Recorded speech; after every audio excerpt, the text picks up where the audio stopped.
கொஞ்ச நாள் இன்பத்தை அனுபவிச்சா தப்பு இல்லை, அதுவே வாழ்க்கையோட லட்சியமா மாறிடக்கூடாது.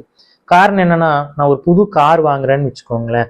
இந்த வருஷம் ஒரு மாடல் வருது, அடுத்த வருஷமே அது இன்னொரு மாடலா ரீப்ளேஸ் ஆயிடுது. அதுல அப்டேஷன் வந்துட்டே இருக்கு, இன்னொன்னு ரீப்ளேஸ்மெண்ட் ஆகிட்டே இருக்கு. பணக்காரங்களும் பாத்தீங்கன்னா ஒரு இடத்துல சொத்து வாங்கிட்டாங்கன்னா அடுத்தது என்ன இடத்துல இன்னொன்னு வாங்குறது அப்படின்னு தான் யோசிச்சு போகிறாங்க. இதுக்கு முடிவே கிடையாது. சில பேர் விண்டோ ஷாப்பிங் கடைக்கு போவாங்க, தேவையில்லாத பொருட்களை கூடயும் வாங்கிட்டு வந்துடுவாங்க. அங்கேயும் பாத்தீங்கன்னா ஆசைக்கு முடிவு கிடையாது. இப்ப பாத்தீங்கன்னா நான் ஏற்கனவே போன வீடியோல நம்ம சொன்ன மாதிரி காமம் நிற்கும் போது பாத்தீங்கன்னா அதுல இருக்கிற தோஷத்தை தான் நம்ம பார்க்கணும். அதாவது இந்த பொருள் எனக்கு நிறைவு கொடுக்காது, இது நிறைவின்மையில தான் ஆரம்பிக்குது, கொஞ்ச நேரம் நிறைவு கொடுக்கும், மறுபடியும் நிறைவின்மைக்கு தான் கொண்டு போய் விடும்.